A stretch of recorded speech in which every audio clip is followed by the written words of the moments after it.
Howdy, folks. I'm Matt, N3NWV, and we're here today to talk about the spotting tools used as part of the Parks on the Air program. What is spotting? Very simply, it's the process by which people put information online that helps hunters find activators. Now, I'll preface this by saying that there is no requirement to use these tools. If you want to do it the old-fashioned way and spin the VFO and listen for people calling CQ, knock yourself out. Nobody's going to tell you you're doing it wrong. There are three main things used as spotting tools in the Pota program. We have the Pota.us homepage, we have a very active Facebook group, and Pota has a dedicated Slack channel. Let me walk you through them. I'll tell you why we have three different tools and when you might want to use each one. Now, the heavyweight champ of the three, at least if you go by the number of people using it, has got to be the Pota.us homepage. And do note the URL is Pota.us. This is not part of the parksontheair.com website, although from there is a link to the spotting page. If you think about it, it makes a lot of sense that this is the user favorite. This is the tool that was built by the Parks on the Air folks specifically for Pota use. It's a custom fit glove, and so for most people, it kind of works the best.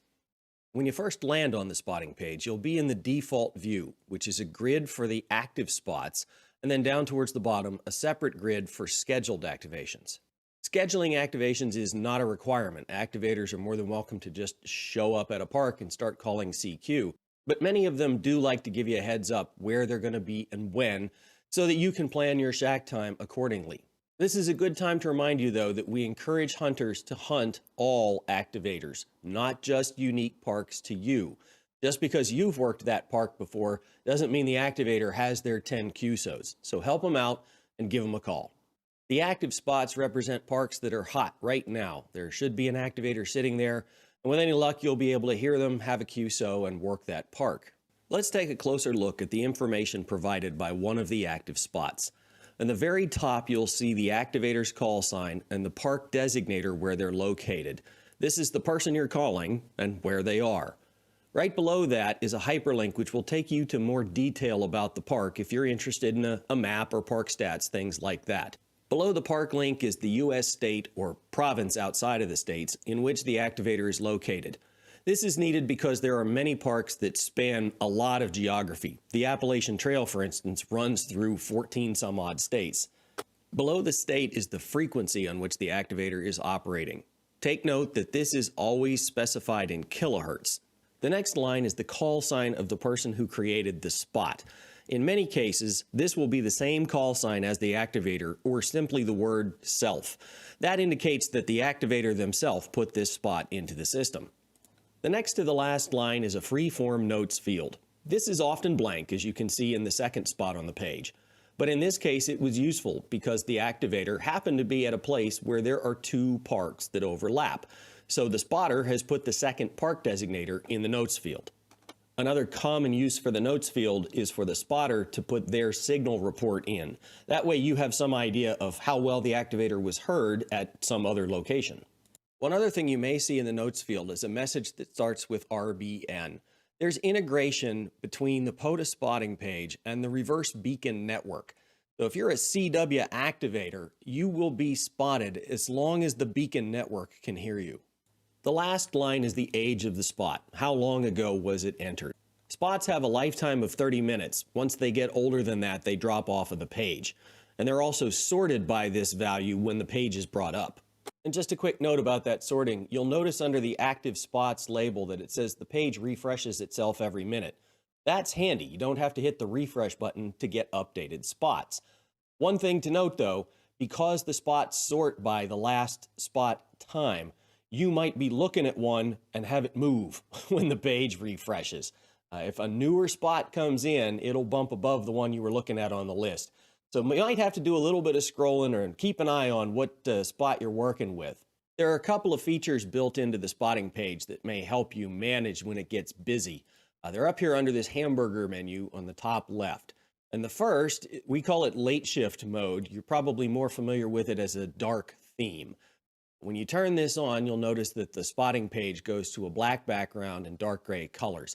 If you're working in a dim environment, this might be a lot easier on the eyes. The other option that's in here is to prefer table view. The table view turns the spotting page into a much more condensed list of information. You can see that all of the same data is still provided in each one of the table rows, but it takes up a lot less screen real estate than the grid view.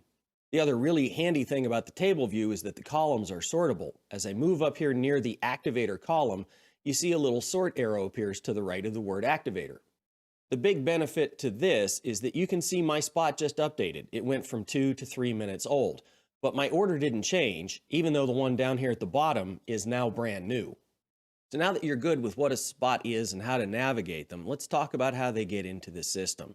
The life cycle of a spot is pretty simple. It starts out as a new spot and comes to be via this Add Spot button. There are 4 fields that are required to enter a spot into the system. The first is the call sign of the activator, whoever is actually at the park.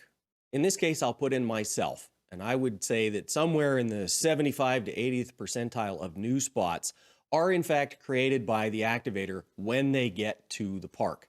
So the very first spot for any activation is very frequently the activator's call sign. And then the spotter call sign is either going to be the same because it's the activator entering the spot, or there will be a word in here like self or same that indicates to everybody that it was the activator who entered this. On some occasions, though, the activators don't have cellular service, so they just set up the HF rig and start calling CQ. Eventually, somebody hears them. If that's the case and you're entering a brand new spot for an activator who doesn't have one, obviously you're going to put their call sign in the activator field and then your own call in the spotter call sign. The other 2 required fields are the frequency on which the activation is occurring and then the park reference. And then finally, there is the optional comments field. Since it's optional, you could leave it blank, but putting in a signal report or some other information that helps out other hunters is always appreciated. Once the spot is in the system, hunters will see it and start calling the activator. If you can hear an activator, you can do what's called re-spotting them. That's this green button in the bottom left of any one spot. You'll note that the exact same box comes up, except it's mostly filled in already, because the activator, the frequency, and the park designator are already known. What we need is your call sign. I just went and verified that I can in fact hear this activator, and I have him about 5'5" here in Western Pennsylvania. With my call sign and optional comment filled in, I just hit the spot button. Since I just updated this spot, it's the newest one and jumps to the top of the list. So that's it for the mechanics of spotting, which just leaves the question, well, when do I spot? The short answer is if you can legitimately hear an activator, then you can legitimately spot them. However, there are 2 things that you can do to cut down on the spotting noise. The first thing you can do is to look at the age of a spot. If a spot is only a minute or 2 old, there's not a lot of value in re-spotting that activator. Unless you have a comment that differs wildly from the one that's already there, probably best to leave that one alone. The other thing many people do is they wait until they have actually worked the activator to spot them. The problem with spotting based only on hearing them is that you never know if propagation is reciprocal. You might be able to hear the activator 5'9", they might not be able to hear you at all. And your spot could mislead other hunters in your area into thinking that that's a park that's going to be easy for them to work. In the end, it's a judgment call, and you'll have to make up your own mind whether your spot is going to contribute any valuable information to the cause or not. But when in doubt, err on the side of spotting, because the activators really want to be found. The second place where you'll find a lot of information about activations, both current and future, is in the Pota Facebook group. It's not as easy to navigate as the spotting page, because obviously there are a whole bunch of other conversations going on. But you will very frequently see posts like this one from Frank stating that he's ready to go at a park. Sure enough, if I flip over to the spotting page, there he is at Park 1339. While harder to navigate, the Facebook interface does have the benefit of keeping track of a conversation history associated with the activation. Seasoned activators will often start a Facebook thread when they're planning an activation, spot themselves on the main page when they get to the park, and then let the hunters continue the conversation over on Facebook. Obviously, there's no requirement to participate in Facebook, and I've never seen a spot that was only on Facebook and not on the main Pota page. Having said that, if you're new as a hunter, this is a great group to be a part of. It's a friendly community. There's a lot of great information to be had here, And particularly for your first couple of hunted QSOs, might be nice to be part of a Facebook thread and just get a little encouragement along the way. The third tool that's a major player in the Pota spotting system is Slack. Now, for those of you who aren't familiar with Slack, I'm afraid that a deep dive on this tool is way beyond the scope of this video. Suffice it to say that it's designed to help teams stay organized and in communication with each other. One of the features it has to facilitate that they call channels. They're a little bit like discussion threads on a forum. I'm going to assume you already have a login to Slack and some basic familiarity with the tool.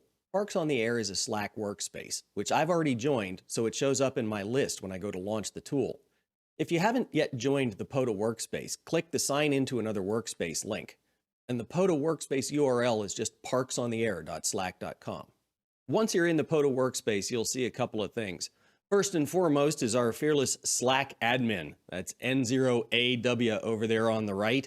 And he's either trying to work an amateur satellite or take down Godzilla. We're not sure which. More importantly, over on the left, you'll see the list of channels that have been created as part of the Pota workspace. Right now, we want to focus on the Pota Spots channel. One of the things that happens when a spot is created or updated over on the pota.us page is that a new message is inserted into this channel. If it's a duplicate of the information on the spotting page, you might ask why we care. Why do we bother doing this? Well, there are two very good reasons. Reason number one is that the Slack channel keeps a history of all of the spots, going back a long, long way.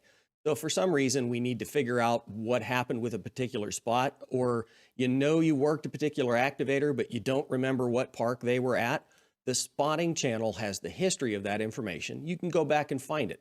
The other reason to post spots into a Slack channel is that Slack is available both as a desktop and a mobile app, which supports push notifications. Once you're part of the Parks on the Air workspace, you can set up your preferences so that you can be notified on your mobile device or desktop when there are new spots. Slack has a ton of options for how and when you're notified, can maintain separate preferences for your desktop versus your mobile device, has do not disturb hours. It's a very powerful infrastructure that, frankly, there's no point in us trying to replicate. So if you want push notifications on your phone or your desktop or wherever for new spots, Slack is the way you do that. So those are the three what I will call sanctioned spotting tools for the Pota program.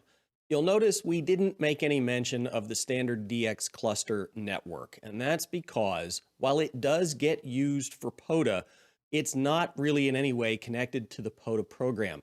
There's no automatic integration with the clusters and no guarantee that a spot that's on pota.us will appear here. Basically, the story for DX clusters in Pota is the same as it is for DX clusters the rest of the time. Use them if you want. If they're useful to you, great, but I wouldn't bet any money on what I find here.